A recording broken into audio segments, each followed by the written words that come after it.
Imaginez un seul instant que l'homme que vous aimez, votre mari, vous remette les papiers du divorce le jour de votre remise de diplôme. Comment vous sentiriez-vous? C'est exactement ce qu'il a fait. Il lui a tendu les documents officiels devant une foule de témoins, le jour qui aurait dû être le plus beau de sa vie, le transformant en un cauchemar éveillé. Les caméras, déjà en place pour immortaliser la célébration, tournaient et capturaient sa chute. Sa belle-mère avait méticuleusement planifié cette humiliation depuis des mois. La nouvelle femme de son mari, vêtue d'un blanc immaculé, ressemblait à une mariée assistant aux funérailles d'une autre. La famille applaudissait. Des inconnus chuchotaient, leur regard un mélange de pitié et de curiosité morbide. Manon se tenait là, tremblante, serrant ses papiers infâmes devant une assemblée qui la regardait se briser en 1000 morceaux. Mais ce qu'aucun d'entre eux ne savait, ni son mari, ni sa mère, ni la femme destinée à la remplacer, c'était que son téléphone vibrait sans discontinuer dans la poche de sa toge depuis 10 longues minutes. 10 appels manqués, 3 messages urgents, tous provenant du même numéro.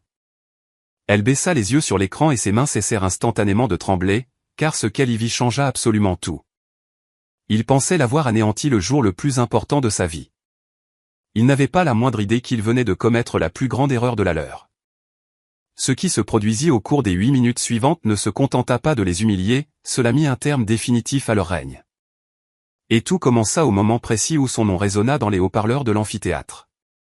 Manon avait su, dès l'instant où elle avait franchi le portail de la propriété en Touraine, qu'elle n'entrait pas dans un foyer. Elle pénétrait dans une salle d'audience où le verdict avait déjà été rendu, scellé bien avant son arrivée. Elle portait ses livres sous un bras et ses rêves blottis au fond de son cœur, naïvement persuadée que l'amour et l'effort pouvaient conquérir n'importe quelle famille. Elle avait tort. Le premier dîner fut la révélation brutale de son erreur. Monique, la matriarche, trônait en bout de table, telle une reine présidence à cour. Ses yeux, vifs et calculateurs, balayaient la robe modeste de Manon et la pile de manuels qu'elle avait posée sur une console à l'entrée. Sous la table, Léo serra la main de Manon, un geste qui se voulait rassurant. Mais dès que sa mère prit la parole, sa poigne se relâcha. Alors, Manon, commença Monique, sa voix douce comme un poison sucré, Léo me dit que vous êtes toujours à l'université. Combien de temps cela va-t-il encore durer? Manon esquissa un sourire, s'efforçant d'ignorer le sous-entendu cinglant de la question. Je termine l'année prochaine. J'étudie les biotechnologies et le commerce international. Le sourire de Monique n'atteignit pas ses yeux. C'est assez ambitieux. Mais dites-moi, qui s'occupera de mon fils pendant que vous serez enseveli sous les livres? Les autres membres de la famille présents à table laissèrent échapper de petits rires étouffés, et Manon sentit le rouge lui monter aux joues. Je parviens à gérer les deux. Je me lève tôt, je suis très organisé. Léo et moi nous soutenons mutuellement. Monique sirota lentement son verre de vin, puis le reposa avec un tintement délibéré. Le soutien est une chose. Les priorités en sont une autre. La place d'une épouse est aux côtés de son mari, pas dans une salle de classe à rivaliser avec les hommes. Léo ne dit rien. Il coupa un morceau de son bœuf bourguignon et mastiqua lentement, évitant soigneusement le regard de Manon. Ce silence fut plus éloquent que n'importe quel discours. À partir de ce soir-là, Monique se fit une mission de rappeler constamment à Manon qu'elle n'avait pas sa place. Cela commença par de petites cruautés. Des commentaires sur la façon dont Manon s'habillait, parlait, ou gérait son temps. L'éducation, c'est bien pour les filles qui n'ont rien d'autre à offrir, déclarait Monique lors des réunions de famille, assez fort pour que tout le monde entende. Mais une femme avec trop d'ambition oublie comment être une femme. Manon tentait de répondre avec grâce. Elle aidait en cuisine même quand on ne le lui demandait pas. Elle achetait des cadeaux attentionnés pour les anniversaires. Elle apprit les recettes familiales et assista à chaque événement avec un sourire, espérant que sa gentillesse ferait fondre la glace. Mais Monique ne voulait pas de gentillesse. Elle voulait la soumission. Et comme Manon refusait de se laisser diminuer, le ressentiment de Monique se mua en quelque chose de bien plus sombre. Un soir, Manon rentra tard d'un groupe d'études et trouva Léo qui l'attendait dans le salon, le visage crispé par la frustration.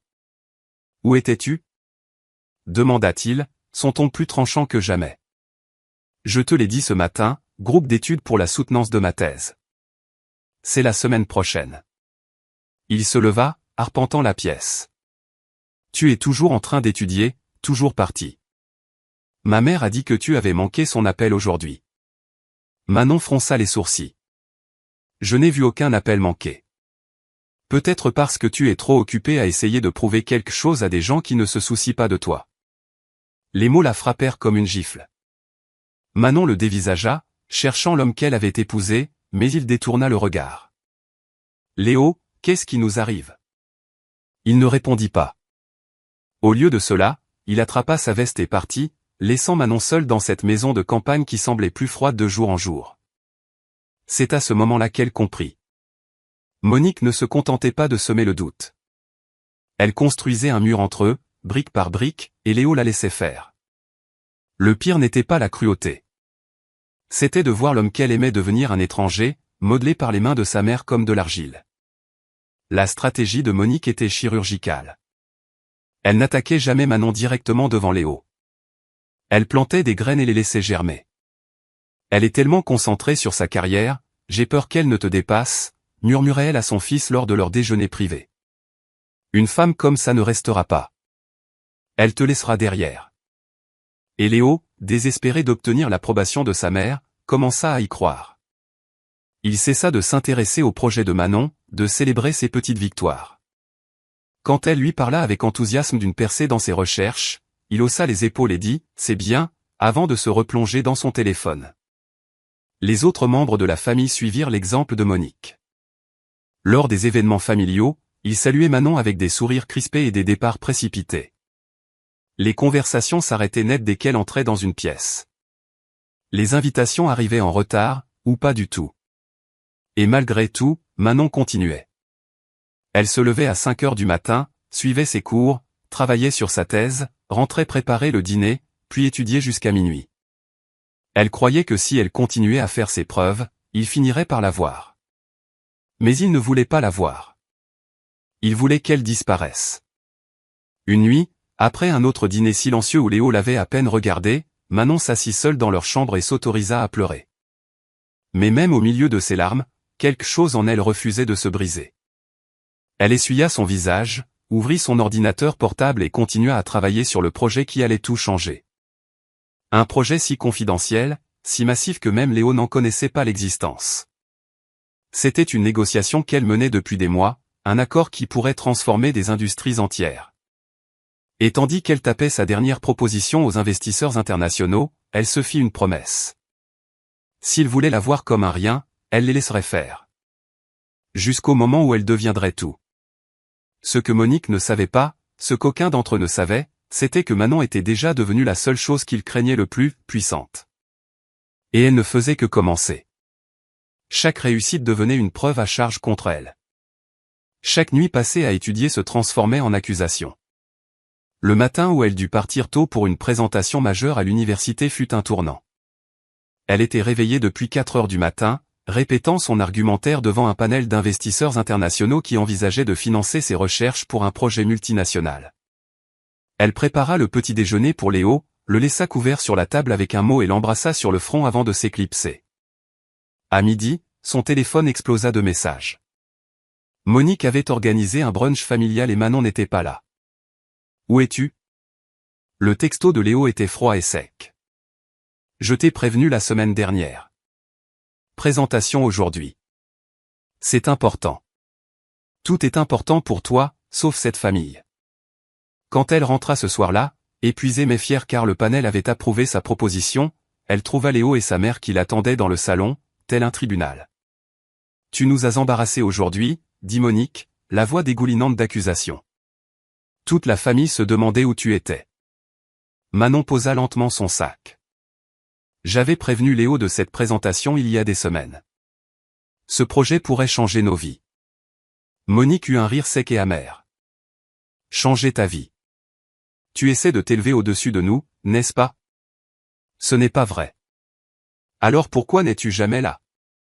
L'interrompit Léo, la voix plus forte qu'elle ne l'avait jamais entendue. Pourquoi y a-t-il toujours autre chose? Manon se tourna vers lui, le cœur se brisant en temps réel. Parce que je construis quelque chose pour nous, pour notre avenir. Il détourna le regard, la mâchoire crispée. Tout ce que je vois, c'est une femme qui n'est jamais à la maison. Monique s'approcha, son sourire cruel et victorieux. Une femme qui néglige son mari le perdra. C'est comme ça. À partir de ce jour, Monique sabota chaque pas de Manon. Quand l'université envoya un email urgent concernant une bourse, Monique l'intercepta et le supprima. Quand un professeur appela pour féliciter Manon de la publication de ses recherches, Monique répondit et dit que Manon n'était plus intéressée. Manon ne voyait que les résultats, des opportunités manquées, des professeurs confus, un stress grandissant. Et pendant tout ce temps, Monique murmurait à l'oreille de Léo. Elle change. Elle pense qu'elle est meilleure que nous maintenant. Elle va te quitter, Léo. Retiens bien mes mots. Un soir, Manon rentra avec une nouvelle qu'elle ne pouvait contenir. Elle avait été choisie pour diriger les négociations précontractuelles d'un projet de biotechnologie de 800 millions de dollars. C'était l'aboutissement d'années de travail. Elle trouva Léo dans la chambre. Léo, j'ai été sélectionné pour un projet majeur. C'est international. C'est énorme. Si ça se concrétise, ça changera tout pour nous. Il ne leva pas les yeux de son téléphone. Un autre projet. Celui-ci est différent. Il se tourna enfin vers elle, mais ses yeux étaient vides. Et moi, Manon? Quelle est ma place dans tes plans? Tu es tout pour moi. C'est pour nous. Non, dit-il en se levant. C'est pour toi. Tout ce que tu fais, c'est pour toi. Ce n'est pas juste. Il eut un rire amer. Juste? Tu n'es jamais là. Tu me donnes l'impression que je ne suis pas assez bien. Ma mère avait raison sur toi. Les mots la frappèrent de plein fouet. Elle resta figée tandis qu'il sortait de la pièce, la laissant seule avec le poids d'une vérité qu'elle niait depuis des mois. Monique avait gagné. Manon s'enferma dans la salle de bain et laissa les larmes couler. Elle se regarda dans le miroir, épuisée, le cœur brisé, mais toujours debout. Elle pensa à tout abandonner. Mais ensuite, elle pensa à toutes les femmes qui avaient dû éteindre leur lumière pour mettre quelqu'un d'autre à l'aise. Et quelque chose en elle se durcit en une résolution de fer. Elle ne pouvait pas arrêter maintenant. Elle essuya son visage, redressa les épaules et prit une décision. Elle garderait le projet secret. Elle le protégerait comme une flamme dans la tempête. Le succès n'était pas un péché. C'était une arme. Et elle était sur le point de s'armer jusqu'aux dents. La guerre de Monique contre Manon ne fut pas une explosion de fureur, mais une lente et minutieuse administration de poison. Son arme n'était pas la violence, mais les chuchotements, et elle les dirigeait droit au cœur de son fils. Cela se passait durant leurs déjeuners dominicaux privés, une tradition que Monique maintenait avec Léo pendant que Manon était au laboratoire de recherche. « Tu as l'air fatigué, mon chéri, disait-elle, la voix douce d'une fausse sollicitude. « Tout va bien à la maison ?» Léo soupirait. Manon est juste très occupée. Occupée, répétait Monique, laissant le mot en suspens. Est-ce que c'est ça, le mariage? Une personne toujours trop occupée pour l'autre? Les chuchotements se poursuivirent semaine après semaine. Et cela fonctionna. Léo se mit à regarder Manon avec suspicion. Pendant ce temps, Monique préparait sa remplaçante. Chloé était la fille d'une famille que Monique courtisait depuis des années, riche, connectée et parfaitement contente d'être décorative plutôt que déterminée. Monique invita Chloé aux réunions de famille. C'est une fille si douce, disait-elle assez fort pour que tout le monde l'entende. Orientée vers la famille, respectueuse, elle connaît sa place. Chloé jouait son rôle à la perfection. Elle interrogeait Léo sur son travail, riait à ses blagues, complimentait la cuisine de sa mère. Lors d'un dîner de famille 3 mois avant la remise des diplômes, Manon arriva en retard d'une réunion cruciale. Elle entra dans la salle à manger et trouva Chloé assise à la place qui était autrefois la sienne, à côté de Léo. « Désolé pour le retard, dit Manon. Monique sourit sans chaleur. « Nous avons commencé sans toi. Chloé a eu la gentillesse de se joindre à nous. » Manon trouva une chaise à l'extrémité de la table. Elle essaya de croiser le regard de Léo, mais il écoutait Chloé, captivé. Après le dîner, Manon tenta de parler à Léo en privé. « On peut parler ? » ?»« De quoi ? » Sa voix était plate, distante. « De nous. De ce qui se passe. » Il se tourna vers elle. « Ce qui se passe, c'est que tu n'es jamais là. Ce qui se passe, c'est que je ne reconnais même plus ma propre femme. Léo, je travaille pour quelque chose qui profitera à nous deux. Arrête, l'interrompit-il, la voix s'élevant. Arrête de parler du futur comme s'il m'incluait. Tu es déjà passé à autre chose, Manon. Tu n'es juste pas encore parti. Ce n'est pas vrai. Je t'aime. Vraiment? Parce que l'amour, ce ne sont pas que des mots.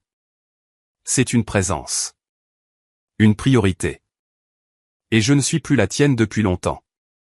Ta mère te monte contre moi. Tu ne le vois pas? Son visage devint glacial.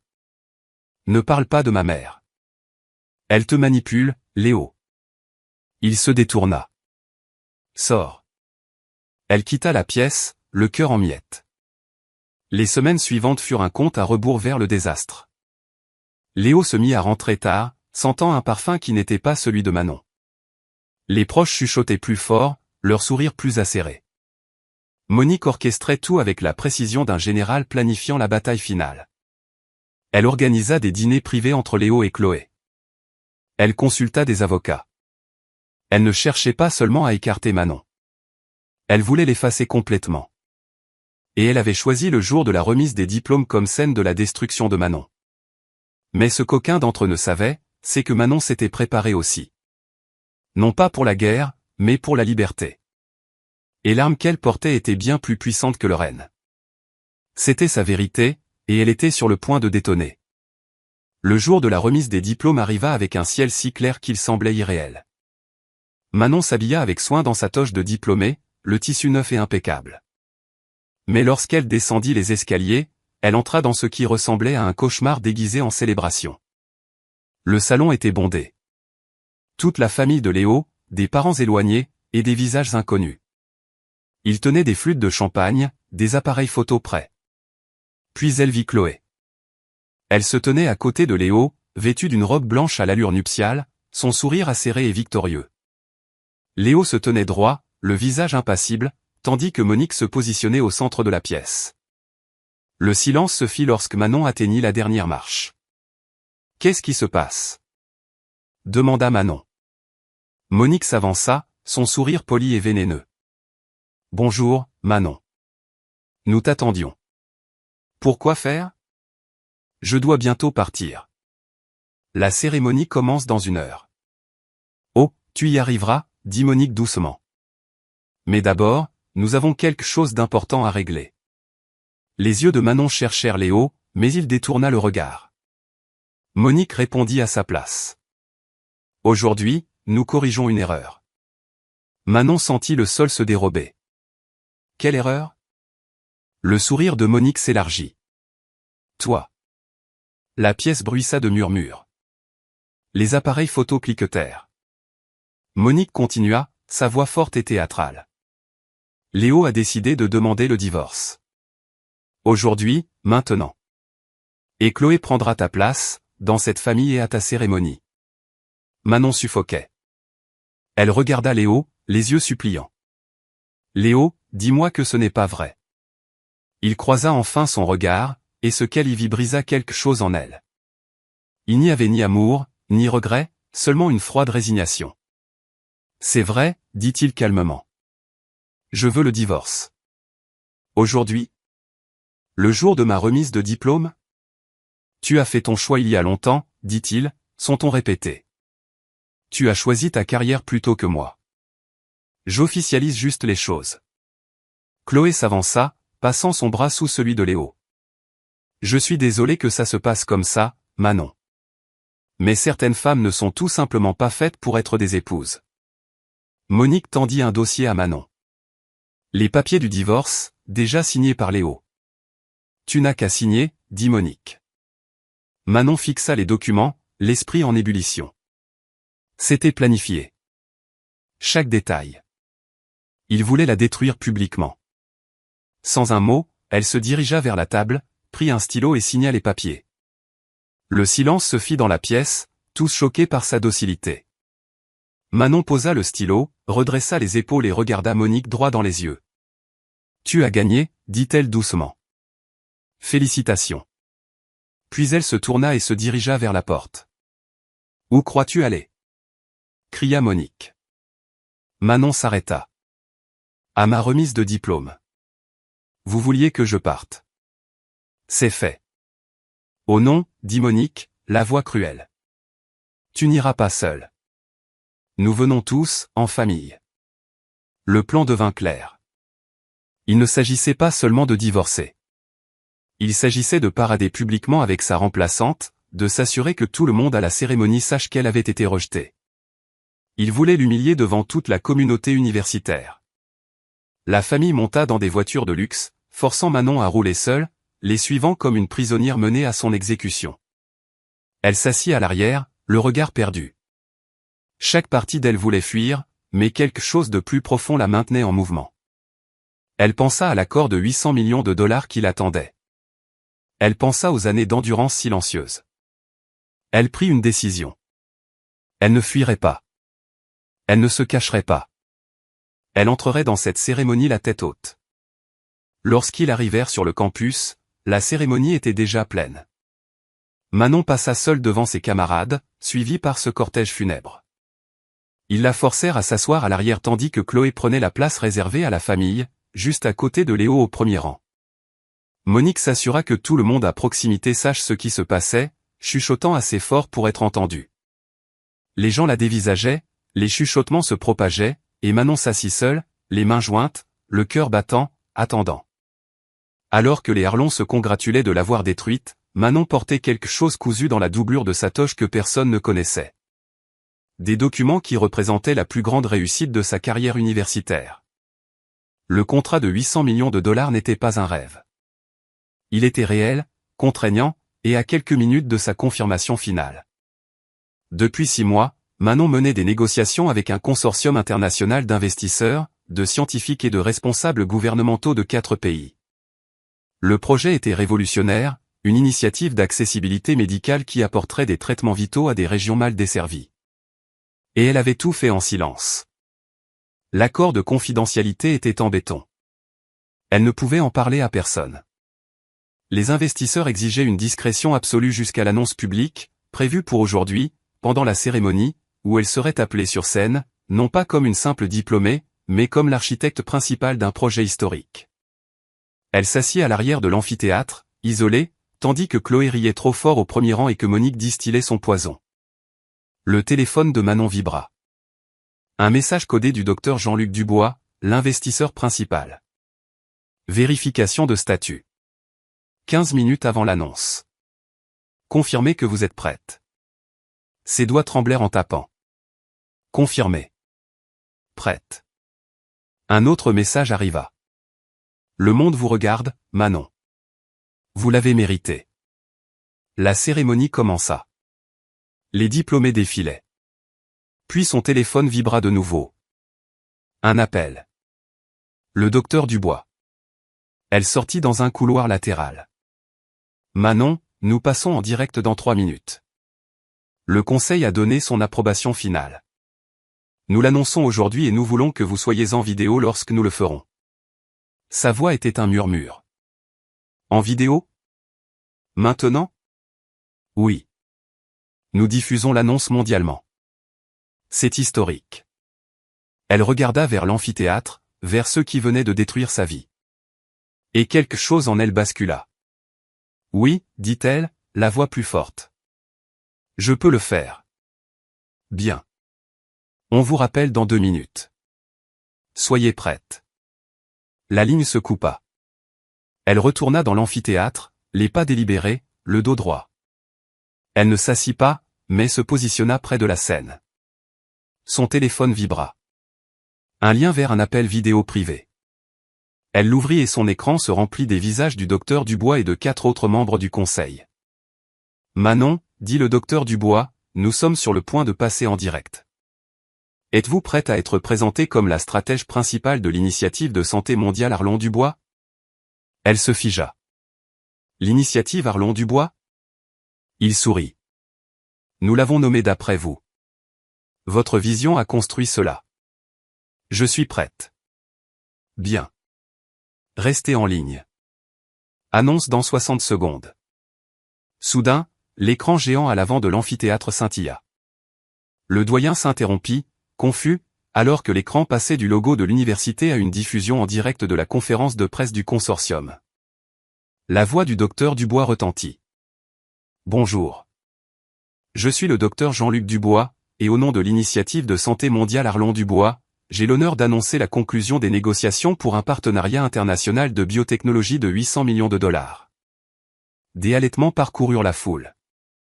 Le docteur Dubois continua, ce projet a été rendu possible par le leadership brillant d'une seule personne, une jeune femme dont la vision stratégique, l'excellence en recherche et le dévouement inlassable ont rassemblé gouvernements, scientifiques et investisseurs du monde entier.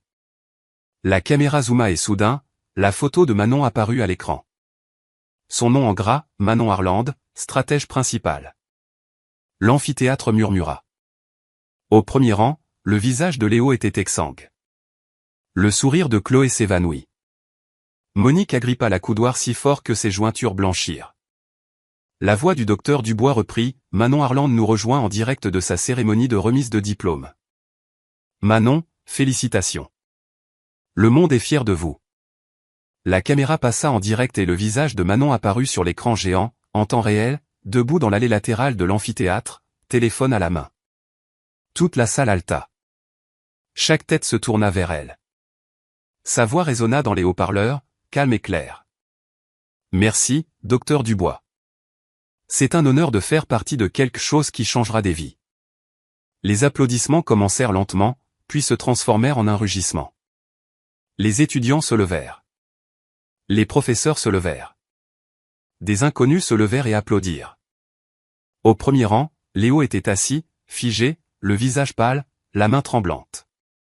Chloé se recroquevilla sur son siège, soudainement insignifiante. Monique fixait l'écran comme si elle voyait un fantôme s'élever de la tombe qu'elle venait de creuser.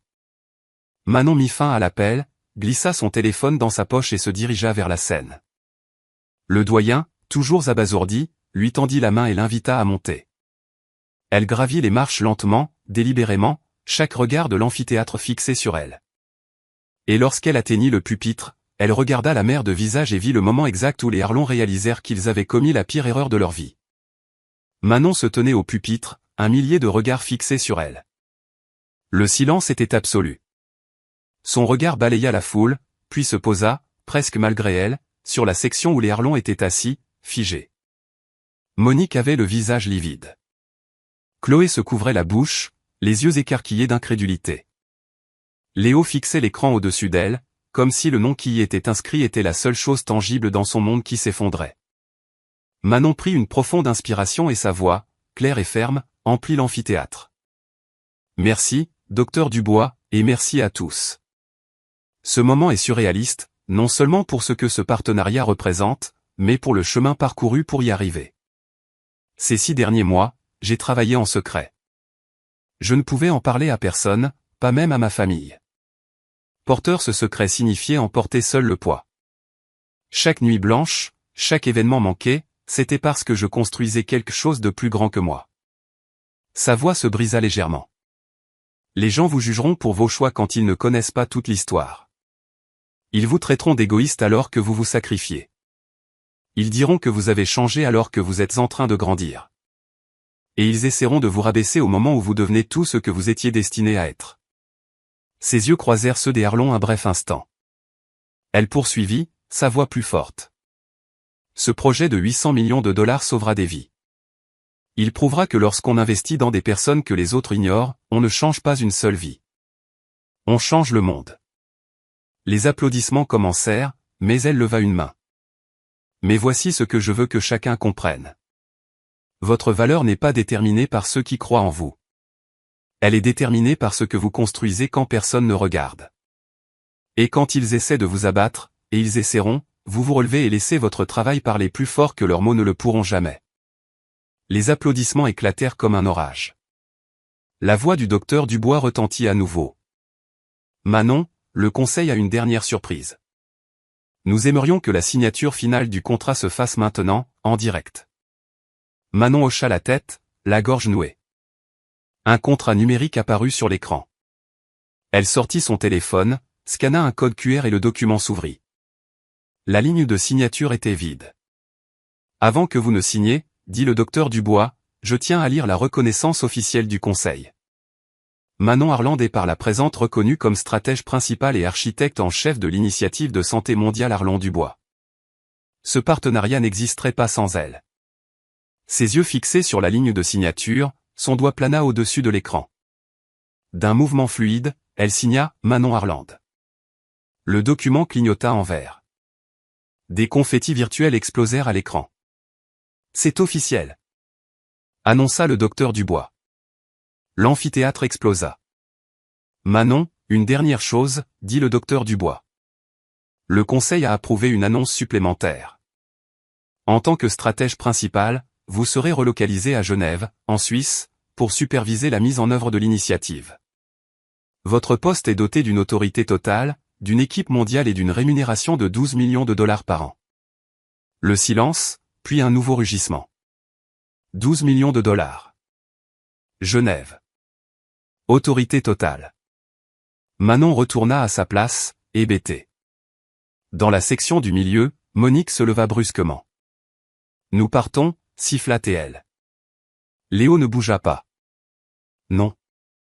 Je dois voir ça.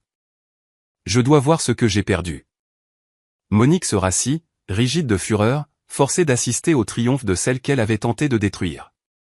Manon, assise au premier rang, son avenir s'étendant devant elle, sentit enfin la liberté. Pure, inébranlable, durement gagnée. Alors que le doyen s'apprêtait à poursuivre, Manon se leva de nouveau et retourna au pupitre. La foule se tut. « Je sais que la cérémonie doit continuer », commença-t-elle, sa voix résonnant avec une nouvelle assurance. « Mais j'ai une dernière chose à dire. Ce matin, on m'a remis des papiers de divorce. Dans une cour juste à l'extérieur, devant des caméras, j'ai été publiquement humilié par des gens qui pensaient que ce jour était le moment parfait pour me détruire. Les têtes se tournèrent vers les Arland. Ils pensaient qu'en m'enlevant mon mariage, en paradant avec une remplaçante, ils pouvaient effacer tout ce que j'avais construit. Mais on ne peut pas détruire quelqu'un qui a appris à se reconstruire. On ne peut pas humilier quelqu'un qui connaît sa propre valeur. » Elle sortit de la poche de sa toge les papiers du divorce. Elle les brandit. Ces papiers devaient me briser. Mais je ne les signe pas. Non pas parce que je veux m'accrocher à quelque chose de mort, mais parce que je vais demander le divorce à mes propres conditions. La foule explosa. Lentement, délibérément, elle déchira les papiers en 2, puis en 4, jusqu'à ce que les morceaux flottent jusqu'au sol de la scène. « Aux personnes qui tentent de vous rabaisser, » dit-elle, son regard fixé sur Monique, « rappelez-vous qu'elles ont peur de ce que vous devenez. Je n'étais jamais le problème. J'étais juste le miroir qui leur montrait leur propre petitesse. Mon succès est ma vengeance. » Le doyen s'avança, les yeux brillants. « Manon Arland, c'est un honneur absolu de vous remettre votre diplôme, summa cum laude, avec mention en biotechnologie et commerce international. » Il lui tendit le diplôme. Alors, un à un, toute la promotion se leva et se mit à applaudir pour elle, scandant son nom. « Manon. Manon. Manon. » Au milieu de la salle, Léo avait la tête entre les mains, les épaules secouées de sanglots. Chloé avait disparu. Monique se tenait là, figée, le visage un masque de dévastation. Après la cérémonie, sur la pelouse, Manon reçut un message du docteur Dubois. « Votre vol pour Genève est réservé dans 3 semaines. Le monde vous attend, Manon. Bienvenue dans votre avenir. » Elle leva les yeux et vit Léo, seul, qui la regardait de loin. Leurs regards se croisèrent. Il fit un pas vers elle, puis s'arrêta.